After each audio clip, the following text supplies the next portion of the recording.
Hello, मेरा नाम संदीप गौड़ है और मैं क्लिनिकल साइकोलॉजिस्ट हूँ। आज के हमारे वीडियो का टॉपिक है ethics in psychology. Ethics in psychology में सबसे इम्पॉर्टेंट 5 पॉइंट आते हैं और इस 5 पॉइंट को मैं आज आपको इस वीडियो के जरिए बताने जा रहा हूँ।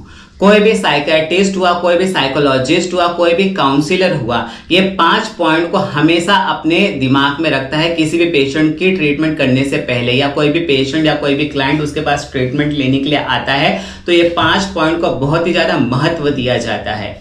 सबसे पहला होता है कॉन्फिडेंशियलिटी। कॉन्फिडेंशियलिटी इसलिए इंपॉर्टेंट होता है कि अगर कोई क्लाइंट आ रहा है, कोई पेशेंट आ रहा है और उसने अपनी जिंदगी के बारे में सारी बातें बता दी, A to Z उसकी सारी हिस्ट्री बता दी, उसका नाम बता दिया, उसके साथ क्या क्या हुआ है अब तक, उसको क्या साइकोलॉजिकल प्रॉब्लम है, उसने सारा चीज अपने पूरी जिंदगी आपके सामने खोल कर रख दी, तो ये आपका, ये हर एक साइकोलॉजिस्ट का, हर एक काउंसलर का और हर एक साइकियाट्रिस्ट का फर्ज बनता है कि उसकी बातें गुप्त रखी जाए, कॉन्फिडेंशियलिटी की जाए उसकी बातों की।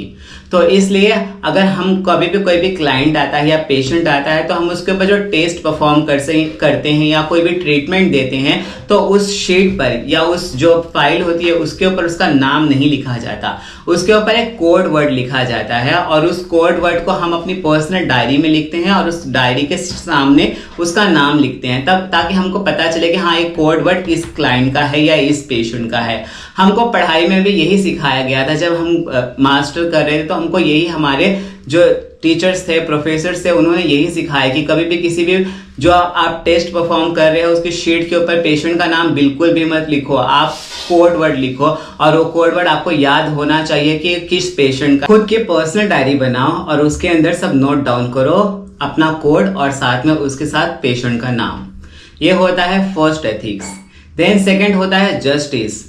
हर एक साइकोलॉजिकल डिसऑर्डर को आपको प्रॉपर जस्टिस देना पड़ेगा, आपको प्रॉपर टाइम देना पड़ेगा। अगर कोई भी पेशेंट आ रहा है तो आप ये नहीं बोल सकते कि हाँ आपका 40 मिनट का सेशन था, कंप्लीट हो गया।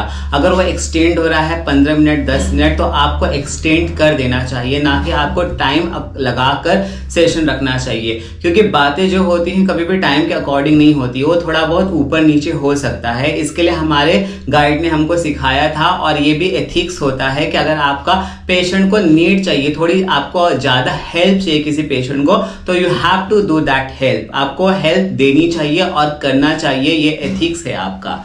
देन होता है रिस्पॉन्सिबिलिटी। आपको हर एक पेशेंट को, हर एक पेशेंट आपकी रिस्पॉन्सिबिलिटी होती है। उसका जो डिसऑर्डर होता है वो आपकी रिस्पॉन्सिबिलिटी होती है, साइकोलॉजिस्ट की, साइकियाट्रिस्ट की और हर एक काउंसलर की रिस्पॉन्सिबिलिटी होती है कि आप उसको प्रॉपर ट्रीट कर सके। और उसको ट्रीटमेंट करने के लिए आपको जो जो बन पड़ सकता है, आप जो जो कर सकते हो, जितना भी हार्डवर्क, जितना भी रिसर्च और जितना भी इफेक्ट दिखा सकते हो अपनी तरफ से, आपको करना चाहिए और करना होगा, क्योंकि ये आपकी रिस्पॉन्सिबिलिटी है।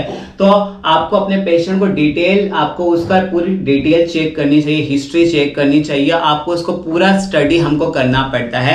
स्टडी करने के बाद हमारी जो रिस्पॉन्सिबिलिटी होती है, उसका ट्रीटमेंट कैसे करना है, कितनी तक करना है, कितने हद तक करना है, क्या क्या उसको देना है, क्या क्या साइकोलॉजिकल उसको हेल्प देनी है, उसको सारा हेल्प हम प्रोवाइड करते हैं। हर एक साइकियाट्रिस्ट, साइकोलॉजिस्ट और हर एक काउंसलर प्रोवाइड करता है। देन होता है protect from people's rights and dignity. उसके राइट्स और डिग्निटीज क्या क्या हैं उस पेशेंट के, उसको सब बताना पड़ता है, सिखाना पड़ता है। साइकोलॉजिकल उसको क्या डिसऑर्डर है उसको समझाना पड़ता है और उससे कैसे ट्रीट कर सकता है वो उसे बताना पड़ता है।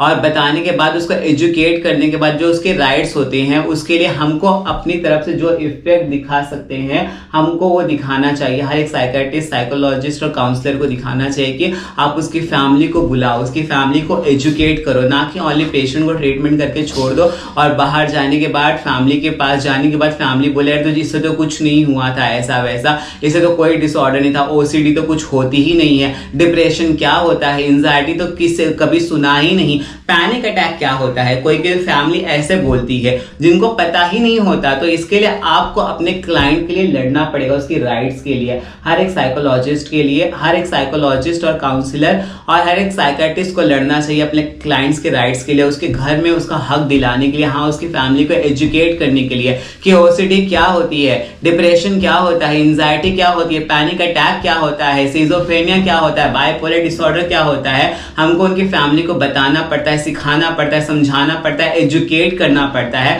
ताकि वो हमारे जो पेशेंट है उसको प्रॉपरली इक्वली ट्रीट करे अपनी फैमिली के अंदर, और अपने उसको किसी भी अदर निगाह से, अदर नजर से ना देखें। देन होता है प्रोटेक्शन फ्रॉम हार्म। उसको हर एक हार्मफुल प्रोटेक्शन से आपको साइकोलॉजिस्ट को, साइकाइट्रिस्ट को और एक काउंसलर को बचाना चाहिए, और बचाना पड़ता है, क्योंकि ये हमारा एथिक्स है कि उसको क्या भी साइकोलॉजिकल प्रॉब्लम है, उसके साथ साथ क्या उसको फिजिकल प्रॉब्लम भी हो रही है, क्या उसको कोई टॉर्चर कर रहा है घर में कि तुझे क्या साइकोलॉजिकल प्रॉब्लम नहीं है, तो बस ड्रामा कर रहा है। अगर लिटरली उसको साइकोलॉजिकल प्रॉब्लम है, तो अगर है तो उसको हर एक हार्मफुल सिचुएशन से बचाना पड़ेगा, फिजिकली, मेंटली, और जो भी अगर उसकी फैमिली में डिस्प्यूट्स चल रहा है, फ्रेंड सर्कल में चल रहा है या ऑफिस में चल रहा है। कभी कभी क्या होता है, किसी को साइकोलॉजिकल डिसऑर्डर होता है और ऑफिस वाले समझते नहीं है, बोलते हैं नहीं तुझे कुछ नहीं है, या तू ड्रामा कर रहा है, तो उसको जॉब से निकालने की बातें करते हैं या निकालने के लिए बोलते हैं। तो इसके लिए